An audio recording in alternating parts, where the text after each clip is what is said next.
Hi friends, welcome to Shiva sir maths class. ఈ రోజు మనం ఏపీడిఎస్సికి సంబంధించి లేటెస్ట్ ఇన్ఫర్మేషన్ అనేది చూద్దాం. ఎవరైతే SC ST BC person with డిజేబిలిటీకి సంబంధించిన వాళ్ళు ఉన్నారో వాళ్ళు డిగ్రీలో 45% నుంచి 40%కి తగ్గించమని అడగడం జరిగింది కదా. వాళ్ళని ఉద్దేశించి ప్రభుత్వం కూడా 45 నుంచి 40%కి తగ్గిస్తూ ఉత్తర్వులు ఇవ్వడం అనేది జరిగింది.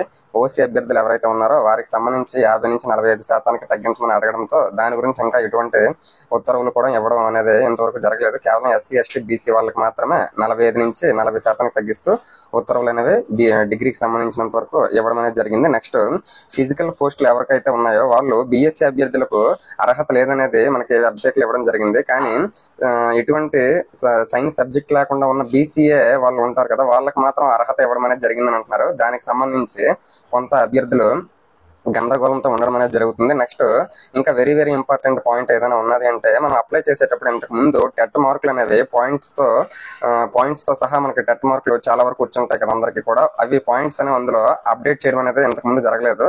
కాకపోతే ఇప్పుడు ఏదైతే ఎడిట్ ఆప్షన్ ఇచ్చాడో ఆ ఎడిట్ ఆప్షన్ లో పాయింట్స్ తో సహా మనకి టెట్ మార్కులు అనేవి ఎంటర్ చేసుకునే ఛాన్స్ అనేది ఇచ్చాడు. కాబట్టి ఎవరైతే ప్రతి పాయింట్ కూడా మనకి చాలా ఇంపార్టెంట్ కాబట్టి ఎవరైతే పాయింట్స్ లో మార్కులు వచ్చాయో టెట్ కి సంబంధించి వాళ్ళు ఆ పాయింట్స్ తో ఉన్న మార్కులన్నీ కూడా ఎడిట్ ఆప్షన్ లోకి వెళ్ళి ఎంటర్ చేసుకుంటే చాలా మంచి విషయంగా చెప్పుకోవచ్చు. నెక్స్ట్, ఎడిట్ కి సంబంధించి ఇంకొక ఇన్ఫర్మేషన్ ఏంటంటే, కేవలం క్యాండిడేట్ డీటెయిల్స్ ఏవైతే ఉన్నాయో అవి మాత్రం ఎడిట్ అవ్వట్లేదు. అవి కాకుండా మిగిలినంతా కూడా, అంటే మన అప్లికేషన్ ఫిల్ చేసేటప్పుడు ఏ రకమైనటువంటి ఫిల్ చేసామో అవన్నీ కూడా ఎడిట్ అవుతున్నాయి. కేవలం క్యాండిడేట్ డీటెయిల్స్ అంటే పర్సనల్ డీటెయిల్స్ ఉంటాయి కదా, అవి మాత్రం ఎంటర్ అవ్వట్లేదు. అదొక విషయాన్ని గ్రహించండి.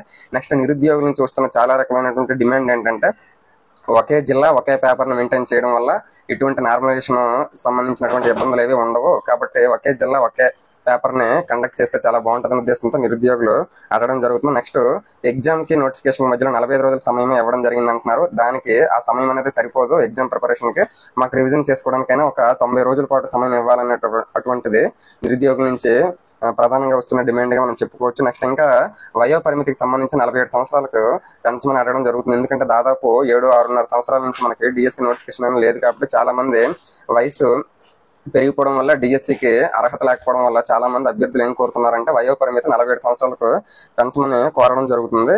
నెక్స్ట్, తెలంగాణ అభ్యర్థులు ఎవరైతే ఉన్నారో వాళ్ళు ఆంధ్రాలోకి వచ్చి 20% నాన్ లోకల్ కోటాలో రిజర్వేషన్ అనేది పొందడం జరుగుతుంది ఎగ్జామ్ రాసే సందర్భంలో. కానీ చాలా మంది నిరుద్యోగులు ఏం కోరుతున్నారంటే, గత డిఎస్సిలో తెలంగాణకు సంబంధించిన డిఎస్సిలో ఆంధ్ర నుంచి ఎవరైనా వెళ్తే వాళ్ళు కేవలం 5% నాన్ లోకల్ కేటగిరీలో మాత్రమే ఉండడం అనేది జరిగింది. ఇప్పుడు మన ఆంధ్ర నిరుద్యోగులు కూడా అదే కోరుకుంటున్నారు. ఏమిటి అంటే, వాళ్ళకు కూడా మనం అక్కడికి వెళ్ళి రాసేటప్పుడు 5% నాన్ లోకల్ కేటగిరీలో ఏ విధంగా తెచ్చాడో మనకి తెలంగాణ అభ్యర్థులు కూడా ఫస్ట్ 5% లోనే నాన్ లోకల్ అభ్యర్థులుగా ఉండేటట్టు చూడమని చెప్తున్నారు. అది చాలా ప్రధానమైన డిమాండ్ గానే చెప్పుకోవచ్చు. నెక్స్ట్, తెలంగాణలో ఏ విధంగా అయితే ఒక జిల్లాకి ఒక్కొక్క పేపర్ జరిగిందో ఇక్కడ కూడా మనకి ఒక జిల్లాకి ఒక్కొక్క పేపర్ జరిగితే ఎటువంటి నార్మలైజేషన్ ఇబ్బందులు లేకుండా ఉంటాయని ప్రధానంగా డిఎస్సి అభ్యర్థుల నుంచి వస్తున్నటువంటి డిమాండ్లు. ఇందులో మనం ప్రధానమైన అంశాలు ఏమైనా చెప్పుకోవచ్చు అంటే, పర్సంటేజ్ సంబంధించి తగ్గించడం జరిగింది. అలాగే టెట్ మార్కులు ఎవరికైతే పాయింట్స్ తో సహా వచ్చాయో వాళ్ళు కూడా అప్డేట్ చేసుకునే అవకాశం అనేది ఉంది. ఇది డిఎస్సికి సంబంధించి లేటెస్ట్ ఇన్ఫర్మేషన్ గా మనం చెప్పుకోవచ్చు. ఈ వీడియో మీకు నచ్చిందంటే తప్పకుండా లైక్ చేయండి. మీ ఫ్రెండ్స్ ఎవరైతే ఉన్నారో వారికి కూడా షేర్ చేయండి. Thank you.